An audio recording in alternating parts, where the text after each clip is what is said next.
En 1921, Paul Amadeus Dienach se retrouve dans un état de coma, mais son esprit dépasse largement son temps.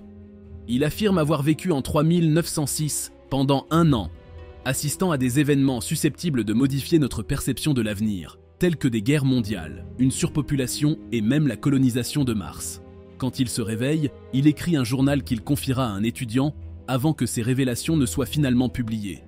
Est-ce qu'il était visionnaire ou tout simplement fou? Restez avec moi pour découvrir son histoire à la fois captivante et intrigante. Connaissez-vous la maladie du sommeil? Né en 1884 à Zurich, en Suisse, Paul Amadeus Dienach avait un rêve de devenir enseignant depuis son enfance. C'est pourquoi il a fait des études pour y parvenir.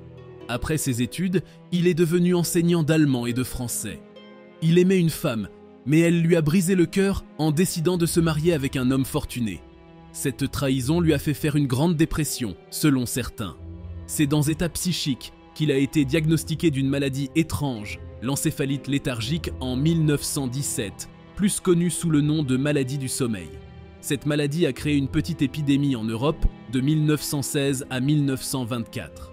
Les malades tombaient dans un état de coma, parfois pendant de longues périodes, et certains ne se réveillaient jamais. Les épisodes de sommeil de Dienach étaient fréquents, parfois pendant quelques instants, parfois pendant plusieurs jours. À chaque matin, il n'avait pas de souvenir de ses rêves. Sa maladie s'est aggravée en 1921 et il a passé une année entière endormi. Il était en même temps surveillé dans un hôpital de Zurich. Lorsqu'il est revenu du sommeil, il a appris que sa mère était morte et qu'il avait contracté la tuberculose, sans doute attrapé à l'hôpital. Une fois de retour, il s'est installé en Grèce où il a enseigné le français. Il s'est lié d'amitié dans sa classe avec un étudiant, Georgios Papachatzis, qui est devenu un homme important du gouvernement grec. Avant de quitter la Grèce pour retourner en Suisse en 1924, Dienach confia son journal personnel à Papachatzis. Ce journal contenait les récits de tout ce qu'il avait vécu pendant son coma d'1 an. Dienach, sentant qu'il ne lui restait plus beaucoup de temps à vivre, demanda à son étudiant de garder le contenu de ce journal secret. Papachatzis, intrigué, commença à lire et à traduire les écrits de Dienach du français au grec. Ce qu'il découvrit dans ces pages allait bouleverser sa vision du monde. Tout comme lui, accrochez-vous. Entre autres, dans le journal, Dienach a parlé de la vie du futur. Paul Amadeus Dienach raconte dans son journal une expérience captivante pendant son coma, où sa conscience s'est détachée de son corps pour s'incarner dans celui d'un homme décédé en 3906. Dans ce futur, il était Andreas Northam, un homme à l'hôpital après avoir été victime d'un accident grave impliquant des voitures volantes, un genre de véhicule omniprésent dans cette époque futuriste. En examinant le corps d'Andreas, Dienach fut très impressionné par la technologie de pointe qui l'entourait, en particulier les équipements médicaux de pointe et les uniformes futuristes portés par les médecins. Très vite, il se retrouva rapidement face à un défi. Ni la langue des médecins, ni les souvenirs de la vie d'Andrea ne lui étaient connus. Ce fossé entre sa propre identité et celle d'Andreas engendrait une expérience perturbante. Avec le temps, Dienach commença à appréhender l'avenir de l'humanité, réalisant que, depuis 1921, de nombreux événements dramatiques avaient influencé le cours de l'histoire. Les guerres mondiales, la destruction de l'environnement, le consumérisme excessif et la répression des libertés avaient laissé des cicatrices indélébiles sur la planète. Dienach observa également que la surpopulation était devenue un problème critique, poussant des milliers d'hommes à se lancer dans la colonisation de Mars, espérant ainsi alléger la pression démographique sur la Terre. Toutefois, cette expansion martienne ne dura pas. Après seulement 60 ans, un événement catastrophique anéantit complètement la colonie, soulignant les défis insurmontables auxquels l'humanité continuait de faire face. La chute et la renaissance de l'humanité. Selon le récit de Paul Amadeus Dienach, la guerre nucléaire qui aura lieu en 2309 sera l'un des moments les plus destructeurs de l'histoire à venir de l'humanité. Une grande partie de la population européenne a été détruite par cet événement tragique, laissant des séquelles profondes sur le continent. Les personnes survivantes, face à un monde dévasté, ont dû s'échapper vers le sud de l'Europe afin d'éviter la destruction. Ce déplacement forcé inaugura un processus de repeuplement lent représentant la résistance humaine face aux difficultés. Les années qui ont suivi ce cataclysme ont été marquées par une période sombre, caractérisée par le désordre et la désorganisation. Cette période agitée a engendré l'idée d'un gouvernement mondial unique, instauré au début du XXIe siècle. Les frontières entre les pays et les continents sont abolies par cette nouvelle organisation, qui vise à établir une seule nation mondiale. Il s'agissait de garantir l'égalité pour tous, facilitant ainsi la reconstruction de l'humanité sur des fondations plus solides. La centralisation de ce gouvernement a encouragé la collaboration entre les pays, créant ainsi un système politique qui visait à éviter les erreurs du passé, telles que les guerres et les conflits. En 2894, une grande évolution spirituelle a eu lieu. Cette transformation a été qualifiée de renouveau spirituel, symbolisée par l'apparition d'une force spirituelle dans la vallée des Roses, entre la Grèce et la Macédoine. Dienach évoque une entité spirituelle qui a introduit une nouvelle forme d'être humain, distincte tant sur le plan physique que culturel. Ces nouveaux êtres se distinguaient par une existence simple et harmonieuse, en accord avec la nature. Ils ont écarté le matérialisme et la violence qui avaient caractérisé les générations antérieures. Ce nouveau modèle humain représentait une avancée significative dans l'évolution de l'humanité. La transformation spirituelle a permis à ces individus de mieux s'adapter à leur environnement et d'améliorer leur qualité de vie. Ils ont trouvé des solutions aux problèmes qui avaient miné la société pendant des siècles, comme la surconsommation et l'indifférence envers la nature. Dienach décrit une société plus équilibrée, où les valeurs spirituelles et humaines prenaient le pas sur les désirs matériels. Le pouvoir de la conscience humaine.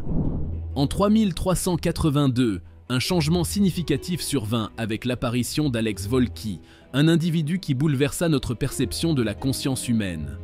Dans son journal, Paul Amadeus Dienach raconte que Volki révèle un potentiel intérieur de l'esprit, offrant aux personnes la possibilité de libérer des capacités mentales extraordinaires grâce à la méditation. La pratique spirituelle, déjà attestée dans plusieurs traditions anciennes, fut donc réinterprétée et adaptée à un nouveau contexte, permettant aux êtres humains de contrôler les réactions chimiques dans leur corps et d'agir sur leurs émotions. Cette progression spirituelle représenta un tournant majeur dans l'évolution de l'humanité, ouvrant une nouvelle voie vers la sagesse et la sérénité. La méditation permit aux personnes de découvrir des aspects inconnus de leur conscience, les conduisant à une meilleure compréhension de leur propre être et de leur relation avec le monde qui les entoure. Cela favorisait non seulement un équilibre intérieur, mais également une harmonie de leur vie avec la nature et l'univers. Dienach souligne que, dans cette ère future, l'humanité parvint à instaurer une coexistence pacifique avec elle-même et avec l'environnement. Ce nouvel état de conscience favorisa une société où la violence et le matérialisme, qui avaient caractérisé les siècles précédents, s'effacèrent progressivement. Au lieu de rechercher des possessions matérielles et de s'engager dans des conflits, les gens se concentrèrent sur leur développement personnel et spirituel, cultivant des valeurs telles que l'empathie, la compassion et l'amour. La combinaison de la technologie et de la spiritualité aboutit à une société plus consciente, où chaque individu était conscient de l'importance de ses actions. Pour lui-même et pour la planète, les humains devinrent des gardiens de la Terre, engagés dans une relation symbiotique avec leur environnement, et cette transition vers une conscience plus élevée fut également marquée par un profond respect pour la diversité de la vie, où chaque être vivant était considéré comme une partie du grand tout. Après des années passées à traduire le journal de Dienach, Georgios Papachatsis se retrouva face à un dilemme. Il se sentait responsable de partager ses révélations extraordinaires avec le monde, malgré la demande de Dienach de le garder secret. En 1972, en dépit d'une forte polémique, il choisit de publier le journal en grec. Ce choix suscita de multiples réactions, certains accusant Papachatsis de vouloir se faire de l'argent sur une création fictive, tandis que d'autres voyaient dans le journal un véritable témoignage prophétique. Il est important de noter que Dienach n'était ni un écrivain ni un poète, mais un homme ordinaire. Il n'avait jamais cherché à publier son journal ni à devenir célèbre. Pour lui, ses écrits étaient simplement un moyen de documenter ce qu'il avait vécu durant son coma. L'accueil du livre fut mitigé. Le récit de Paul Amadeus Dienach est attachant, que l'on choisisse d'y croire ou non. Pour certains, il s'agit d'un témoignage authentique d'une expérience de conscience hors du commun. Pour d'autres, c'est une œuvre de fiction, peut-être inspirée par la maladie et les rêves intenses de Dienach pendant son coma. Mythe ou réalité à votre avis? Histoire réelle ou canular? Telle est la question qui se pose. Pour certains, c'est un canular, mais pour d'autres, bien sûr que non. Chacun essaie de prouver et de soutenir son hypothèse. Nous allons profiter pour parler d'un ou deux autres voyageurs temporels lors du combat de Mike Tyson versus Peter McNeely. Le 19 août 1995 a eu lieu le combat entre Mike Tyson et Peter McNeely, intitulé « He's Back ». Il s'agissait d'un moment très attendu, car il représentait le retour de Mike Tyson sur le ring après plus de 4 ans d'absence, à la suite de sa privation de liberté. Ce combat, malgré sa vitesse, est devenu une légende dans le monde de la boxe. Savez-vous pourquoi? Un détail étrange suscite actuellement l'intérêt des internautes. En visionnant la vidéo de la bataille, certains ont constaté qu'une personne, présente dans le public, semble filmer l'événement avec un dispositif qui ressemble énormément à un androïde. Le souci, c'est qu'en 1995, les smartphones n'étaient pas encore disponibles, et encore moins les appareils capables de filmer comme ceux que nous possédons aujourd'hui. Rappelons que le premier smartphone équipé d'une caméra vidéo n'apparaîtra qu'en 2000. Ce détail a suffi à éveiller l'intérêt des théoriciens du complot. Pour eux, cela pourrait être la preuve que des voyageurs du temps existent et qu'un d'entre eux était présent lors de ce combat emblématique. Ils affirment que la personne aurait utilisé un smartphone venu du futur pour enregistrer le match. Bien entendu, il existe d'autres explications possibles. Certains pensent que l'appareil pourrait simplement être une caméra vidéo miniature de l'époque, même si elle n'était pas courante en 1995. De toute façon, cette anecdote continue de captiver ceux qui aiment s'intéresser à des théories étranges. Rudolph Fentz. Cette fois-ci, l'action se déroule un soir de juin 1950. En fait, un homme vêtu d'une manière étrange, avec des vêtements d'un style abandonné depuis des décennies, a été aperçu dans les rues de Times Square à New York.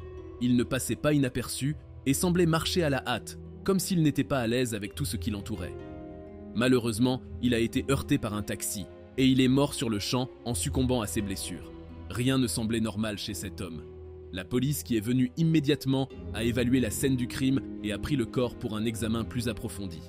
Interloqués par ses vêtements, semblant venir du XVIIIe siècle, les enquêteurs le sont encore plus par les objets qui sont retrouvés dans ses poches, dont 70 $ en billets anciens des années 1870, une lettre dont le cachet postal date de 1870, ou encore une carte de visite sur laquelle figure une adresse. Tout semble neuf. Tout cela bien intriguant pousse la police à reconstituer son identité, ce qui n'a pas du tout été chose facile. Rudolph Fentz n'était enregistré nulle part en Amérique. Tout était confus. Leur investigation finit par les mener à une femme liée à Fentz. Elle déclare alors que celui-ci était le père de son époux et dévoile qu'il fut porté disparu en 1876, après être sorti fumer un cigare sans jamais revenir. Des éléments qui permirent de retrouver la trace de Fentz dans le fichier des personnes disparues. Une photo fut même trouvée. Un cliché de l'homme, âgé de 30 ans et portant exactement les mêmes vêtements que celui renversé sur la chaussée. Ce serait donc le même Rudolph Fentz plus d'un demi-siècle après. Croyez-vous réellement aux voyageurs temporels? Est-ce possible de voir le futur de la sorte? Plusieurs questions fusent vis-à-vis de ce sujet, et cela semble faire des sceptiques à chaque fois. Peut-être que, dans quelques décennies, ce qui nous semble aujourd'hui impossible deviendra une réalité. Merci d'avoir regardé cette vidéo.